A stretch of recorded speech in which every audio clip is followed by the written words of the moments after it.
1.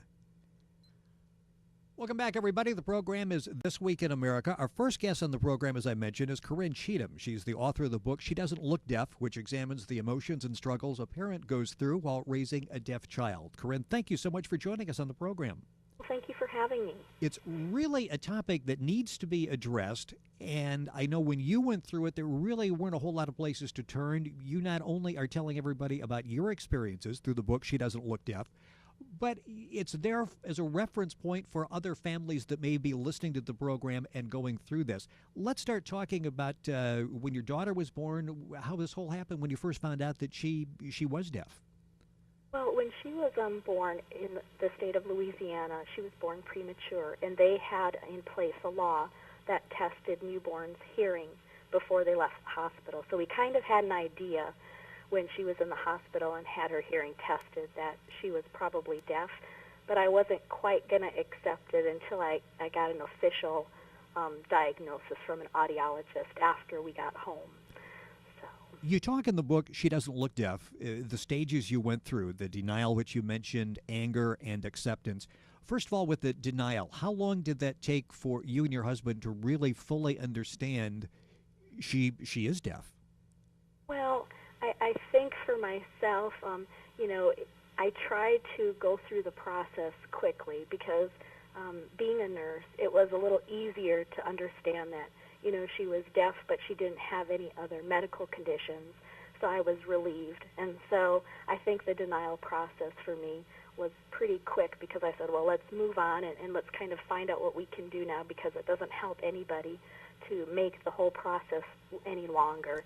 I think maybe for my husband it was a little bit longer since he wasn't, in the healthcare field. Yeah, you mentioned you have a degree in nursing. You're also a decorated war veteran in the military where you'll learn to, okay, here's an obstacle, here's a problem, we've got to get beyond that, which you were able to do. And then dealing with the anger, how do you get over that, the why me syndrome? That was a process that probably took a little longer than the denial process. Just because I think we all, as a human being, we all want to know why something has happened. Right. And so for me in particular, I really wanted to find out, well, what exactly was the cause of her being deaf? And so that was a process that took a little while and going to a number of attorneys and, just kind of delving into that whole area of maybe it was something that had to do with after she was born. And so I kind of looked into that. But then after a while, you kind of learn, you accept it, and you say, well, does it really matter if you find out the cause? Because ultimately she's deaf, and that's what we have to move on from there. When you get to that acceptance stage, are you over that initial hurdle? I mean, at that point, okay, we accept, we're going to move forward, we can give the full love, attention, everything we need to our daughter at this point. Well, I definitely felt that, once I met that point, it was kind of like now I can focus a little bit more on learning the sign language and this and that versus spending so much time on trying to figure out why this happened. You mentioned the signing, the sign language, and you've discussed in the book where not all parents do that. It was a decision you and your husband made that we are going to learn how to do this. How did you arrive at that decision? Well, when we had gotten home, the community or the hospital had set us up with a parent-infant specialist, a person that came out to our home and kind of helped us to learn basic sign language. So I think that kind of planted the seed right there, but just from doing my research, it just seemed like it made sense. I mean, if you have a deaf child, you learn sign language. Although some parents choose not to do that, it probably depends on the severity of the hearing loss. But, because of our daughter being profoundly deaf, I felt that was the best route to go. Yeah, I was sort of amazed when I read that not all parents decide to get into signing. I wouldn't think that would even be an option. I would think you would want to do that, but obviously there's some discussion whether you need to do that or not. Corinne Cheatham is our guest on This Week in America. Her book is called She Doesn't Look Deaf. The name of the book, surprisingly enough, and it just angers you when you figure out why you named the book She Doesn't Look Deaf. You actually had people that couldn't understand she was deaf because she didn't look deaf. Exactly, and that just blew my mind away because I'm like, well, I don't understand what a deaf person is supposed to look like. Yeah. Walk around with big D's on their forehead, I don't know, but it just seemed like a silly comment to make, and so that kind of stuck in my head while writing the book. Now, your daughter's name is Aaliyah? Yes, it is. When you're going through the early stages, there are systems in place. The ADA Act that is supposed to make schooling, businesses are to be accommodating, that type of thing. And you write about you were really amazed at people in the system that should know better, really didn't understand how to deal with a child with a special need. Yes, I was really surprised, especially in the educational setting. I just thought that, being in that particular setting, that they would be at least a little bit more accommodating to those children with special needs. I was surprised when we were trying to get our daughter placed in a school that the school districts were giving us such a hard time. Yeah, what were some of the problems that you had to overcome in dealing with the school authorities? Well, it boiled down to the districts just didn't want to we lived in a school district that we had a program, but I felt that a program outside the school district was a little bit better and had been around longer, and so I liked the experience of that program. So initially when we first moved to Washington, my daughter had gone to that program, but then after a while we decided, well, let's kind of go through the process of letting them know that, we want her to continue there. But the school district that we lived in had a really hard time with that because they didn't want to release the special education money that comes along with each student. Yeah, you talk about unknowledgeable bureaucrats, and you referred to them as inflexible. Was that pretty much what you found across the board? I did, because it was kind of like they just were not willing to make any accommodations. It was like it's either this way or no way. And that has to be so frustrating when you're dealing with your daughter. And you can only imagine what a parent would go through in that situation when you're fighting for the rights that they should have. Not only should they have them, but it's your daughter who is being denied those rights. Let's talk a little bit about when the option for the surgery came up. Yes. At a certain point, my daughter was wearing hearing aids for quite a while, and we didn't really see any benefit from them. And I thought to myself, well, I'm not quite sure if this is what I want to continue to do if we're not seeing any benefit. So we looked into the cochlear implant surgery and decided that that was another avenue to go to make sure that we give my daughter as many options as possible in order to kind of function within the hearing world. How did that work out? There was a lot of research that I ended up doing, just kind of going into the different types of cochlear implants and things. But certainly it was something like, well, being a nurse, it was like, okay, well, this could help her, so why not try it? And so that was kind of my approach. Now, some people, and from what I've heard, but I've not really met any deaf adults that had anything bad to say about the cochlear implant, but just from my readings, I know that there is, it's not looked upon very, the deaf culture does not really like the idea of cochlear implants because they think it's going to somehow wipe out the deaf culture eventually. But the deaf individuals that I ran into, they didn't have such negative attitudes. And I just thought, well, why wouldn't you want to do something to make your life easier? And if that's an option, then, let's go for it. Right.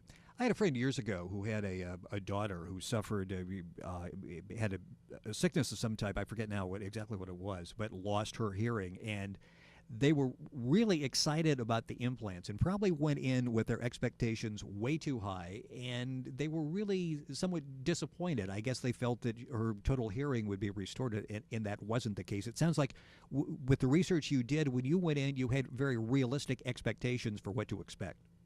Right. I mean, because my daughter, she could not hear anything. And so my thought was, is if she can hear just a little something, that was better than nothing.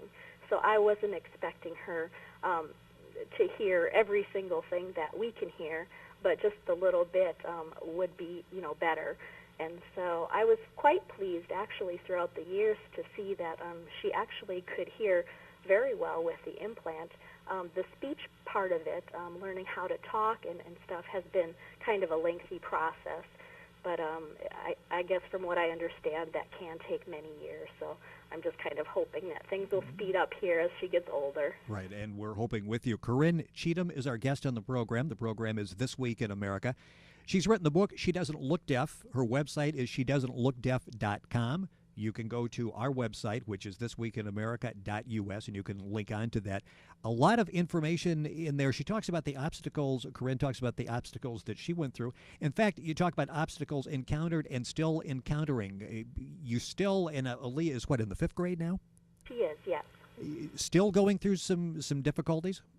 Yeah, it's just amazing. Every time we approach, if she wanted to join a recreation, like gymnastics, or even going to the doctor's office, whenever I bring up the need for having an interpreter there, everybody always says, well, we've never had this request before, I need to look into it. So I'm just really surprised that I'm not quite sure if hearing parents just aren't making themselves assertive enough and asking for these services, or if it truly is a lack of knowledge, on the part of businesses. But I'm just surprised that every single time this comment comes up. I know you talk about a situation at Disney where they were reluctant to provide an interpreter. Right. I mean, that was kind of an interesting thing, especially since they're the ones that promote themselves as family-oriented. And so I was quite shocked to see how difficult it was just for them to get a straight answer saying, yes, an interpreter would be on board this cruise that we were planning to take, and yes, they could interpret the activities. Now, I have to say, we have since gone on the cruise, and we did end up getting an interpreter, and everything went really well. And I think that might be in part due to the struggles we had the first time around with Disney. Right. So businesses need to provide special services for special needs children. Schools need to do the same. Boy, and I read, and it sounds like they're really slow in coming around to this. Do you find the same thing? I do, and I'm, I almost think that it's because society is so visual. I think we're so quick at making accommodations to people with disabilities we can see. So, if we need to widen a door for a wheelchair, or, then we easily jump into doing that. But with the deaf, it's not something that you can see, so I think people have a hard time thinking that, oh, yes, they might need some accommodations. There's a great picture with your husband and your daughter at the Seattle Seahawks Stadium. Tell us about that experience. That had to be a real kick for everybody in the family. Well, it was, and especially my husband, since he's a very big football fan. But it was a very unique experience that the school allows the children. They put their names in a drawing, and the kids get their names picked, and then they get to sign the national anthem at one of the games. And my daughter just happened to be lucky to get picked that year. And so it was a really interesting experience just to be down on the field and kind of close to the players, but just to see that she wasn't nervous at all being in front of all those people. She actually enjoyed doing that. So sounds like you got a young performer on your hands. I think so. Corinne Cheatham is our guest on the program, author of the book She Doesn't Look Deaf. The website is shedoesn'tlookdeaf.com. You can go to our website, thisweekinamerica.us, and link up and get some information. Tell us how she's doing today. I understand she's doing quite well and adjusting and doing very well in school. Yeah, she is. She's always had the personality that she's kind of out there, and she likes to know what's going on, and she's able to make friends easily. So it doesn't seem like being deaf has hindered her in any way. And, she's right on top of things in her school, and she doesn't seem to be struggling at this point. And so I think she's, adapting well to being deaf in this hearing world. I just read a story a while back in USA Today talking about some colleges, specifically community colleges around the country, and what they're doing to bring in deaf students and the programs they have special for them. So there's certainly a lot of possibilities out there. Yes, there is, and even just interacting with other parents with hearing kids, they make the comment that the schools are now teaching more sign language to the kids, and that's great because then hopefully one day the deaf students and the hearing students can kind of interact more. So, unfortunately, we just have a little bit of time left. I want you maybe to sort of summarize some of the things that parents who have a special needs child should be doing, because obviously, like you, many of them are frustrated with the system. How do they persevere? How do they go forward? How do they look out for their child? Well, it's really important to educate themselves.